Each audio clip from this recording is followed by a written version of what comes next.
Hello, everyone. Welcome to the Open Leadership Podcast. And today we have a special guest, and it's my pleasure to introduce very good friend and ex-colleague, David Hutchison-Bird, who is the Director of Business Development, EMEA FSI ISV at Red Hat, and he's going to explain more about it. But with the fervent dedication to fostering digital transformation and innovation within the financial services sector, David embodies Red Hat's open source ethos and product philosophy. So let's go ahead and hear from David directly as he shares his insights and experiences about open organization and open leadership with us. Welcome, David. Thank you very much, Shabna. It's great to see you again. As you say, a dear friend from the company and somebody that really embodies open culture, I think yourself I'm talking about, of course.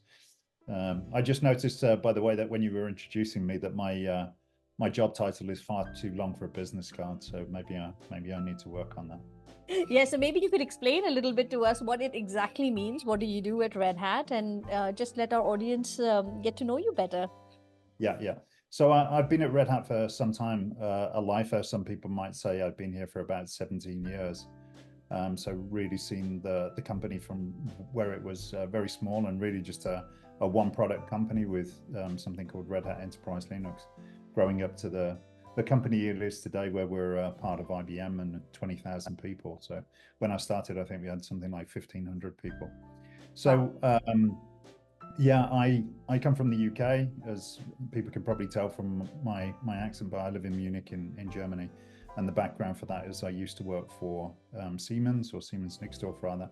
So I relocated to what was the headquarters of Siemens at the time in Munich, but then decided to leave because, as with many people, I unfortunately got the wrong boss. And that was kind of the catalyst for me deciding that my future was no longer with Siemens and that I was going to move on. So in those 17 years, I've done a variety of roles within Red Hat, but primarily business development roles or sales roles around channel mostly. So channel sales, including distribution sales, managing partners, growing certain territories. So I was involved in the growth of Austria and the Benelux countries, Switzerland in particular. Mm-hmm. And for the last 5 or 6 years, I've been responsible for business development with Red Hat software partners, but with a specific focus on the financial services area. So I'm part of a team that are evangelists essentially for financial services, and working together with the major software partners that work with Red Hat to serve those customers. Wow, that's incredible, considering your experience and your tenure with an open organization in the open source environment. I'm sure we can glean out a lot of insights about open leadership and open organization and open culture. So I'm looking forward to that. This podcast, as you know, is about open leadership. Before we launch into it, you mentioned something about a wrong boss. And I just can't let go of that. It's really fantastic. Why don't we start off with, talking a little bit about what is it that makes a wrong boss? Yeah.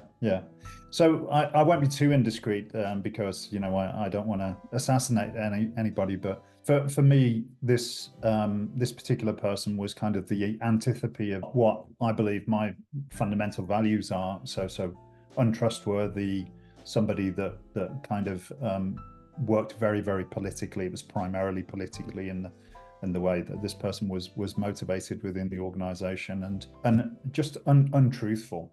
And that for me is a real no-go.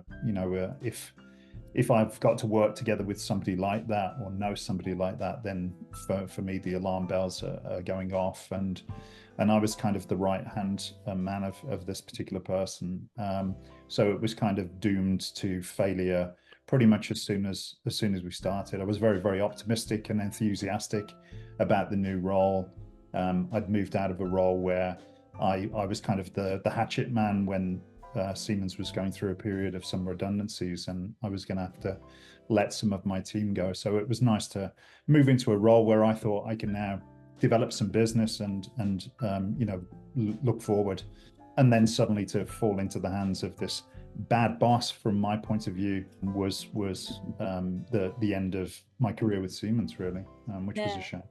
Now, I'm glad you shared that. So it's not only about personal values, but I think there are certain expectations of leaders, how they conduct themselves, the behaviors and values and principles they bring, and it has an impact on how employees engage and what they bring to the table. So I can totally relate to that because we in leadership development and management development, we're constantly talking about these aspects.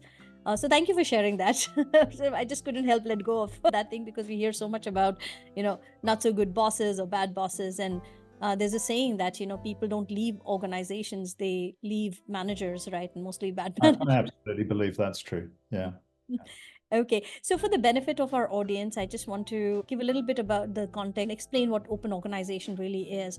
So, the best way to understand what an open organization really is and what is open leadership, you just have to look at the 5 principles or characteristics, and those are transparency, inclusivity, collaboration, community, and adaptability. And of course, there's a whole lot more, but in particular, when related to open leadership, these are the characteristics we look at and start the journey with. So, David, you and I have worked and collaborated a lot around open leadership and open organization together through our leadership development journeys. I would love to hear from you. What do you think is open leadership in your own words? To start off with that, we had a conversation before we did this podcast, and I said to you, I feel flattered, but I don't really consider myself to be a leader, and you kind of corrected me. But for me, leadership is really about being genuine, about being empathetic, about helping others to achieve the best from themselves and working towards common goals. And I think I was incredibly fortunate that I kind of fell into the job with Red Hat, where I still am. And that company, as you know, inherently has this approach to software development, which is community based. And you kind of see that as the red line through the whole company. So it's part of the ethos, and it's baked into the company effectively. So from that point of view, I kind of fell into the lap of good luck, which, that's the way that it is in life sometimes. And it's worked out incredibly well for me. So like I say, really empathy, but also the fact that things are not too dictatorial. There is not necessarily a prescription for how you should do things. You kind of have to work it out for yourself and decide for yourself within guardrails, obviously, of the organization, what the organization is trying to achieve.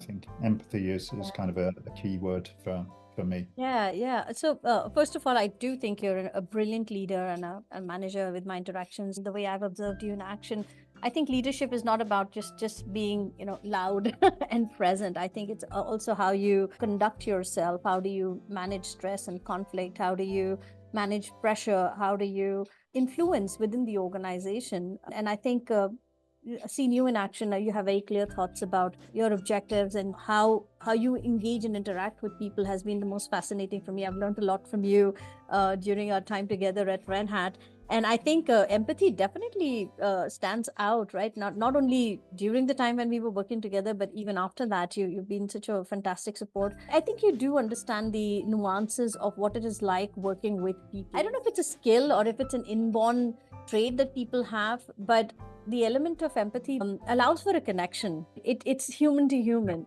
Often in organizations, either we forget or we don't realize the power of that connection because we are not robots, we are not clones. And I feel that, that aspect is often undermined. But I've seen you always operate from a place of empathy, helpfulness, consideration, while keeping in mind the objectives and goals of the organization. Yeah, and I think for me, I'm not sure if you're born with it or if it's a cultural thing, if you learn it over time. But for me, something that really stands out is my mother, who, in terms of what you would call achievement in life, she wasn't a high achiever. She was a barmaid for most of her life, worked behind bars in catering essentially. But she was just fantastic with people, and her motto in life always was treat people how you would like to be treated yourself. Doesn't matter who they are, if it's a cleaner, if it's a barmaid, if it's the managing director of a company, or a billionaire. treat them how you would expect to be treated yourself, and treat them, as you say, as a human, with all of the nuances that we have, the challenges that we have individually, and that's kind of a principle that I've always tried to follow, at least in life. I'm not sure if I always followed it, but I've certainly tried to follow it, and it's always put me in a good place. There has been circumstances where I've met very, very senior people. I mentioned billionaires. I remember an instance where I met a billionaire, and we kind of got on, right? And I think that is something that, maybe in my case, it's something to do with advanced years, but it's so helpful in life. And I see it also in my children. I have three sons. Whilst they might not necessarily have been the highest of flyers in terms of academic achievement, as they've become young men, and now in one case, my oldest son is 30 years old, they are just fantastic people. And I always say that they have empathy in buckets. Wow. That's really, I think, why I know that they are going to be successful in life.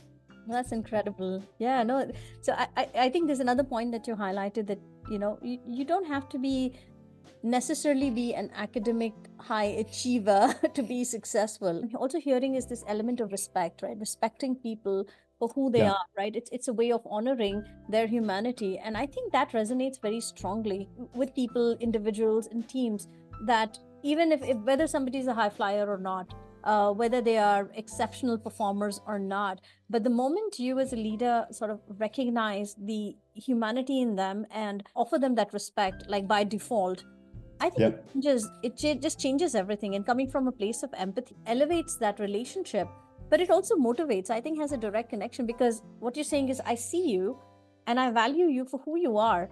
And that's a great place to start with. And I've seen so much, and you probably would have seen it too, David, that with that attitude and that mindset, it leads to tremendous transformation in people. Yeah, absolutely. I guess this comes home the most when you meet with people that you don't necessarily get along with, or where you say, you have a completely different view to me, people who have very strong opinions about religion, politics, whatever it might be, that are not the same as mine, that you can still say that I see you, I understand where you're coming from, I don't necessarily agree with you, but we can find some common ground that we can move forward on, and some basis to interact with one another, even if it's only the humanity aspects that you spoke about. I was kind of reflecting as we were talking, and saying about academic achievement. When I was young and in school, I did pretty well at school, albeit it was a very poor comprehensive school in the UK.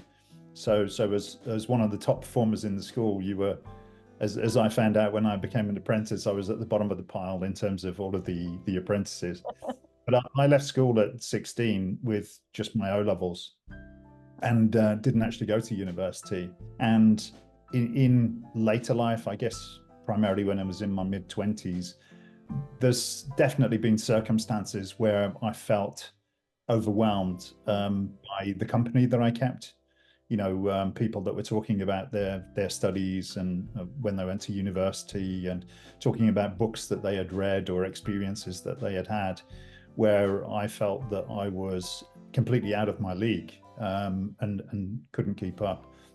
But I think the point is, you don't have to be all things to all people. You just have to be genuine to yourself, and like I say, empathetic. Try and find the thread to enable you to work together with people and to get the best from one another from the relationship. Yeah, no, absolutely. It also reminds me, if you remember, David, even at Red Hat, a lot of our leadership and management programs at that time used to focus a lot on self-awareness and building character strengths, right? That had nothing to do with, how you have been academically, but really strengthening your core in a way that you can leverage your skills, abilities, talents, not only leverage, but even develop. I think once you're centered as a person, it just gives you that groundedness to go about, because like I said, you encounter, especially in the industry that we are part of, there are just so many skilled, experienced, brilliant people, right? Highly qualified, highly credentialed, And there were times I also encountered something known as the imposter syndrome. It's like, am I the right person to be here in the first place? Despite all the time and effort and energy in learning and, experiencing and doing things. But that's what happens when you're working with smart people all the time. It's just kind of raises your status to, like, push yourself to be the best, but you're also dealing with a lot of inner processes, which I think almost everybody encounters, which I did definitely. So I like what you said. It's like it's really about being genuine and authentic as who you are. And a lot of the open leadership principles, if you see, they kind of lead you to that place, right? Not only as an individual, but also as a leader. How do you work with a diverse group of people, individuals? Because you don't know who's dealing with what kind of internal processes and challenges in their own world. Yeah, absolutely. And again, just from what you were saying there, it was helping me to reflect on my career. I remember when I started at Red Hat and coming from Siemens, a corporate background, I started at a Red Hat, and I came to work in a suit and tie every day, and it was kind of my suit of armor. It gave me authority. It showed people that I was smart and I was senior, and I could make things happen. I thought I was like that for quite some time after I joined Red Hat, but in a relatively short period, I began to recognize that usually the worst dressed people in the room were the smartest people in the room. within our company. Those are the people that really knew what was going on and what was really happening. And clearly our company is something a bit different to some other companies, maybe, because it's primarily around software engineering, software development. But there were so many people. There was an instance I remember where I met a colleague who was a consultant and was an exceptional consultant within government organizations and had the highest level of security clearance within those organizations. But I met him, and he had a Mohican, and it was bright green, and he was wearing punk leather trousers and chains and had all kinds of piercings and tattoos. My kind of first impression, again, this was something that I took from my mum that maybe wasn't so positive. People with tattoos and with piercings are kind of lower class. A complete falsehood. This person was just incredibly smart. So that was kind of a wake-up call for me. And this diversity aspect, the older I've got, the more I appreciate the fact that diversity is just so important, because it challenges you to look differently at problems, to hear other people's perspectives when perhaps they're completely opposed to yours, and then be able to work together to kind of filter through to solutions. And that is just so valuable, particularly in today's society, where it's so easy to kind of conform and just tell people what they want to hear, rather than challenging and doing something innovative. That's really interesting, because I had a similar experience, because I've been part of the corporate world for such a long time. But when I started working with Red Hat, and I had the opportunity to travel all over the world, meet people from different cultures, different backgrounds, different regions. You're right. I mean, there's certain stereotypes in our minds about how one should be when you're a part of a corporate organization. But at Red Hat, that was dispelled. I remember one of the visits to Brno, where we had our TNT team. It was fun because the Brno office was so youthful, and there would be all these amazing people just walking in summers. They would be like in their flip-flops and shorts, and you were like, where am I? Am I in a corporate setup? Is this Red Hat? And but that was Red Hat. That was the beauty of it. And you talk to these people, and they're just so exceptional. They're so bright, and they know exactly what they're doing. And I mean, I was so fascinated. And that's when I learned, it's like, it's easy to judge based on appearances, because it is something to do with the brain wiring, right? You see things, you've been brought up in a certain way. So your brain goes, as an automatic response as to, let me judge, right? I'm going to judge because this is not familiar to me, or it doesn't fit into my worldview of things. And then, so to overcome that, what I found, and that helped me a lot, was like, whenever you find yourself getting judgmental, choose to become curious. The moment I became curious instead of being judgmental, it really freed me of all those stereotypical thoughts and biases that I was carrying, to see and welcome people the way they were. And this ties back into like what you said about, not only empathy, but also respect, right? Accepting someone for who they are, because my judgment doesn't really matter, at that moment. You miss out on a great opportunity getting Yeah. to know great people. Yeah, and again, just reflecting on my life, some of the most interesting people that I've met and most interesting conversations that I've had were with people where initially I thought, this is just not going to work, or almost like avoiding having the conversation with them, whether it's bumping into them on a plane, a train station, or in the work environment. I'm just thinking about, I have a tendency to procrastinate, like many people, like not doing the things You're that not need alone, to be done. David. And in the job that I do, sometimes I have to deal with people that I believe are thorny character, but I have to engage with them because, they have influence within the organization, for example, and I need that influence to move forward. And I saw a quote, I can't remember where it was, if it was in a book or a video. It said, to deal with procrastination, if the procrastination demons are talking to you and saying, whatever you do, get the hell out of there, don't talk to this person, then that person is probably the right person for you to talk to, because that's gonna change the game. And I do believe that's true. It's happened for me time and again.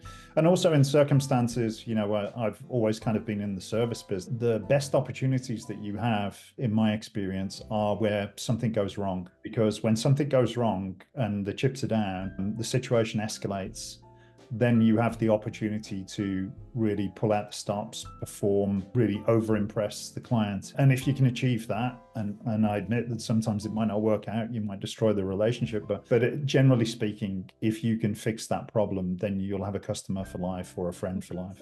While you were speaking, I was also thinking about what you had mentioned. One is, of course, based on the entire discussion we have had, you also mentioned about talking to the people that you're avoiding. This also goes with people that we don't like or we don't get along with, and we tend to avoid, but sometimes they are the right people to speak to. I think when the moment we give ourselves permission to do that, because we have these preconceived notions, and of course it's easier to like and get along with people who are like ourselves and we're in the flow. People who are different from you, they have a lot to offer, and you have a lot to offer to them as well. One thing about diversity is that you're working with different people, and I look at diversity as in diversity of thought or differences in thinking or behaving or operating. If you keep avoiding it, you're denying yourself an opportunity to expand your own thinking or to learn from someone. Yeah, absolutely. And when we kind of talked about, what would we talk about if we did a podcast together, the topic of AI came up, künstliche Intelligenz, as it's called here in Germany. Now, it's a big focus of almost every company today, and my employer is part of that story. But everybody is so worried about what artificial intelligence is going to do to the workplace and the workforce. Initially, I suppose I had the same concerns. But the more I thought about it and the more that I've read about it, the more I came to realize that, like many other revolutions, I only really see benefit from artificial intelligence. And ultimately, the reason that we're still gonna need people is because you need that diversity of thought. Because if everybody were the same and everybody were in my mold, then we would never find those aha moments, those breakthrough moments. Artificial intelligence can help with that sort of thing, but I think particularly with software development, you need this diverse thought, this diverse pool, whether it's gender or sexual orientation or ethnicity, culture of where you come from. You need all of these different perspectives and experiences to derive what the next best thing is going to be. I don't think AI is ever going to be able to do that. You need humans to do that, and you need that diversity. And that's why I think I'm very fortunate in being in the company that I am, because the nature of the beast, if you like, with being a source development company, that we have to be diverse. True.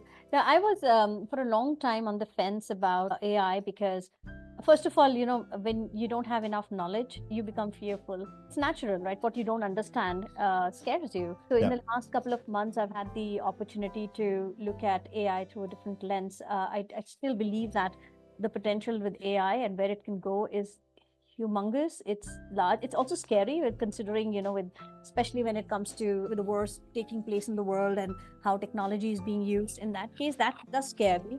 But you're right about the potential in terms of how much time and space is created for human creativity to expand. Like, for example, there was one example that somebody had shared in one of the conferences I attended about, like, you remember the time when how data was being stored, or even something like, moving from a typewriter to a word processor changed the way we work, the amount of time that went into just doing and redoing the work and storing data. But now it's just a part of our life that I think easily get integrated into the way of doing, and it creates a lot of efficiencies. For me personally, I find that so much of my time is safe, because when I have to create videos or if I have to create content, I'm doing it at relatively faster pace than I was doing earlier. Right? Innovation, it's about keeping pace with time. No, I think it's exciting. Who knows what's coming next? What life is all about, right? You experience of new things. That's what makes life interesting, right? Yeah. No, I mean, it's accelerated. The thing is that in the past, things happen at a relatively slower pace, but the speed and the velocity of development that's happening is just so high. It's sometimes scary, and you have to keep pace with it. Seen so many trends come and go. Like, I remember there used to be this gadget called a pager, and then you were accessible and that carry around, and just like so cool. We are able to reach anyone, anytime, type your messages. And then it went up to like, the mobile phones and the smartphones, just a completely new level altogether.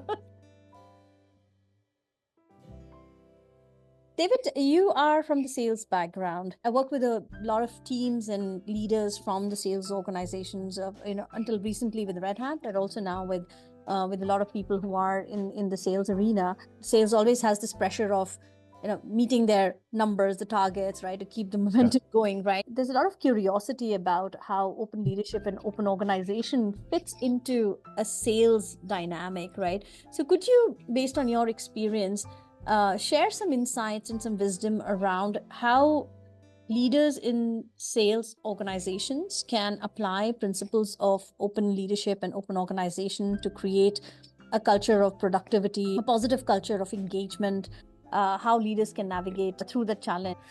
Yeah, so the stone that's always cast in the direction of salespeople is that they're coin operated, right? That it's all about the money, and they are fixated on the goal, which is to maximize their bonus check, right? And of course, there's a degree of truth in that, but at least from the experience that I have had within Red Hat, and I think fundamentally a culture within open organization is, if somebody asks for help, then people will volunteer their help. And it doesn't really matter what function they are within the organization. And I see many, many examples where the salespeople, hard-nosed, successful salespeople, will be the first people to put their hand up and say, I can help you with that. The other element is trust. Something else that's quite unique to open organizations is that trust is a given. And you have to work to lose the trust. So it is possible to lose trust with individuals. I'm not saying that everybody is best friends and love working with one another. Everybody's got human frailties. But in general, the initial interactions with people, even if you don't know them and if they're the opposite side of the world, they genuinely want to help you. So we have a lot of open forums, chat groups and what have you, where if you have a hairy challenge, people will sometimes just pose open questions and say, hey, I have an issue with this, or I need to build a deck about that, or I'm looking for some experience about this particular subject matter area for my customer. Can anyone make any recommendations? And generally speaking, there'll be a number of people who will respond in a positive sense. One great story I had was there was a colleague who his son was, I think, 16, 17 years old, and was due to be doing a placement, a semester abroad in the States. At the very, very last moment, it fell through.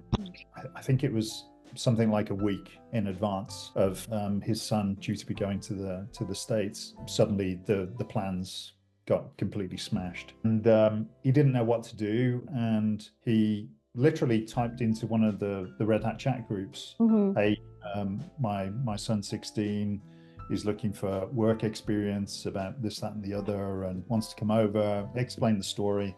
literally within an hour, 4 people had responded. And the very first person to respond, who was a very senior manager and has 4 children themselves, responded and said, hey, no problem. Give me a call. Let's set up a video conference. Your son can come and stay with me. I can have a word with the headmaster at the school. We can see whether we can get them incorporated. Literally within a couple of days, he'd put together a story, a plan for his son to be able to go out to the States. Meantime, the son's been out there and had a great time, and great friends with the family. The children of this work colleague are now very good friends. And that for me is just a real example of the open culture of the organization. Everybody is prepared to help and to spend their time to help move forward the agenda of others.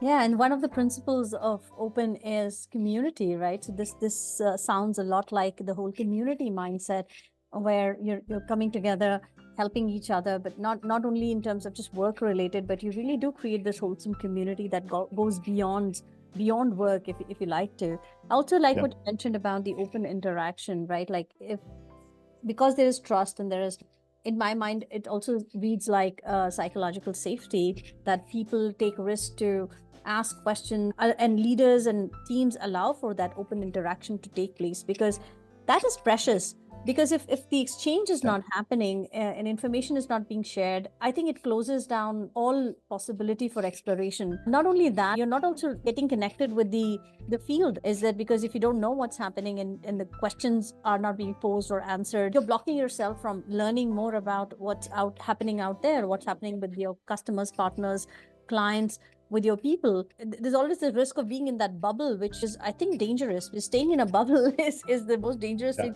that leaders can do. The story that you told, it definitely sounds like, going beyond team that you're working with, but you're really opening up. I think that's the beauty of open organizations, that it is people oriented.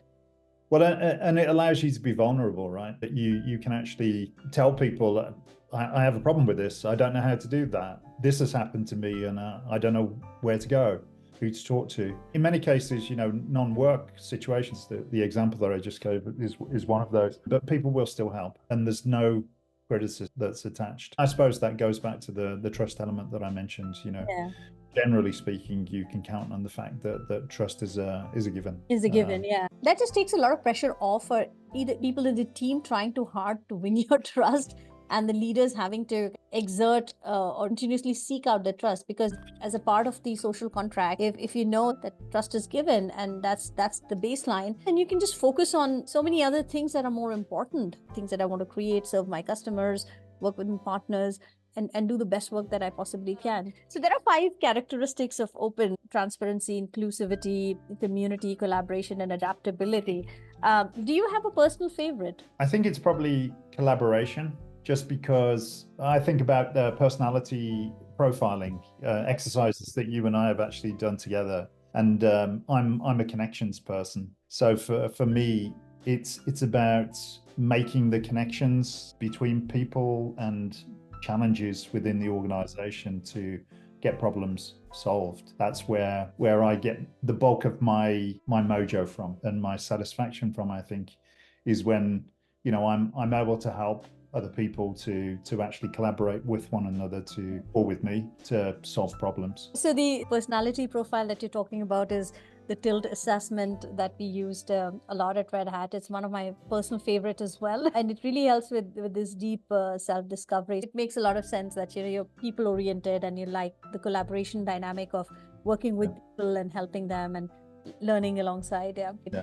And is there a characteristic from the 5 characteristics we spoke about that sort of intimidates you or challenges you or scares you? I think I probably need to think about this for about a half an hour more, but as much as it sounds counterintuitive after just saying collaboration is my favorite, I think inclusiveness maybe is the biggest challenge. And what I mean by that is I have a tendency to bottle things up and try and figure them out in my head myself and solve the problem myself, rather than expressing it externally and including other people to solve the problem. So I think, if I'm needing to include people to move a project forward, for example, that's not a problem for me. Inclusiveness in the sense of reach out whenever I have a challenge or a problem, and seek the assistance, sounding board, whatever it might be, from other people is something that I struggle with. No, I totally relate to that. Like you said, but each characteristic, because I was so deeply involved in the work around open leadership and how to convert it into something that can be consumed as a learning, as a methodology, and applied as a practice. What I discovered was that each characteristic, when you look at it, it just sounds so right. With transparency and inclusivity and collaboration and community and adaptability, it's like just a natural thing to do. It's like when you start getting deeper into each of these characteristics in context of teams and organizations, that's where you discover some demons around it, your own blockages or your own inhibitions, like even with transparency. Like, I think it's a fantastic characteristic, and it really creates a free flow of exchange and accessibility to information, which is brilliant. But then there is also this fear of if I'm creating something and I have invested a lot of my time and energy on it, plus the fact that it gives me a sense of authority on that content, I found myself conflicted at times about sharing certain things, because it was like letting go, and do I want to make that happen? Yeah. And then I found a shadow side of it emerging, and I was like, ooh, this challenges me. And like with inclusivity as well, it's nice to talk about it. Like, I want to be included and I would like to be inclusive, but then remember when we at the beginning we spoke about it's easy to include people that we like or we know or who are similar to us. But what if you know that there is a subject matter expert in the team or in another cross-functional team, but you don't get along? Time is like, that personality doesn't match with mine. Do I want this person to be here? Or this person has a certain way of giving feedback. They should be here, but I'd rather avoid that. I found myself conflicted with these things. And then just because these are principles and they're proven again and again, you choose to kind of like sideline all those fears and inhibitions or judgments, and then you say, okay, no, I'm just going to follow through. Let's see what comes up. I've never been disappointed. We're all human at the end of the day, and nobody's perfect. And there is, like so many things in life, there is no particular recipe that's right or wrong. It's you just have to make your own recipes and try them and figure out, is this one that I like and I'm going to move forward with? Yeah. Or do I need to tweak the ingredients or the way that I've approached the problem to make it work better next time, right? Yeah, indeed. Very reflective discussion today. There's one question that I've been asking all the podcast guests, and I would like to ask you that as well. We are talking about open organization, open culture, open leadership, and in the way the world is shaping up, the way organizations are taking decisions, the way they are operating, there seems to be a bit of a shift, away from anything but open. It's coming back to, it seems like that it's coming back to, command and control and top-down direction. I can talk positively enough and more about the open organizational culture and open leadership, but I do think about it, and a lot of people ask me these questions, right? So in a world that is gravitating towards command and control and censorship, is it really possible to practice open leadership in today's world? Yeah, so a personal experience here is my personal boss, I've got a lot of respect for, and I think really embodies open leadership. And despite sometimes having a difficult environment, I think his approach is refreshing and helpful and moves things forward. So that for me kind of reinforces the fact that you're on the right track if you're trying to build an open organization and open leadership. I think moving forward, it has to move more and more in that direction, because the workers of today, my children, for example, they're not the same as me. They don't respond to authority and control and command well. They need the space to be able to decide for themselves, to be able to almost dictate that they only want to work 4-day a week, that they need to be able to work from home, to be able to be more creative and think up solutions to problems. And I think that's a good thing. We need this culture where we let people use their brain power. And the best way to get the best results from people is to make sure that they're happy what they're doing. Another old adage from my mother was, it doesn't matter what you choose. Way back when I was a kid, everybody wanted to be a doctor, a dentist, a fireman, a policeman. There was a set number of jobs which were respected and well paid, and that's not true today. There's so many things that you can do and you should do, and it's all about brain power. That's the thing that is so unique. Going back to what I was saying before about AI, you still need the brain power. You might have the AI to do the number crunching and to make some suggestions about what might be good ideas, but ultimately somebody has to give context to them and steer it in a direction which makes it applicable. Yeah, to take those decisions. I totally agree with you. And even if you're seeing the downturn, but I believe that more and more it confirms to me personally that open ways of working is what we should stay committed to, even if it's harder, because open ways of working is just not about philosophy of I keep saying this is not just about kumbaya. It's just not about happy-go-lucky colleagues. I mean, it's not easy to practice open, but what it does is gets you the results that you want. I mean, that's the most important thing. Like in organizations, I try and help leaders see that open is okay. While we talk about human aspect of engaging with people and motivation and things like that, but open leadership and open organization is very focused on achieving those outcomes and objectives that organizations are looking for, and these principles are actually facilitating that. So if you're a sales organization, for example, and you want to meet your numbers and whatever objectives that you have, this is a way that'll get you there even better. And even whether it's product development or is it customer success or customer service, there are practices and there are methods, right? There's a methodology behind practicing open leadership and open organization principle. We're just not talking about a broad umbrella philosophy here. That's why, when we were engaging with our customers through Red Hat Open Innovation Labs in the residency engagements, for example, we were leveraging heavily on agile practices, lean design thinking. All of these were so crucial because at the end, it's about objectives that needs to be met, right? Are there any parting words of wisdom that you would like to share with our audience around open leadership and open organization or open culture? I would just say try and be genuine and be kind and treat other people as you would like to be treated yourself. My mother was very wise. Mothers are, aren't they? Yeah. Great.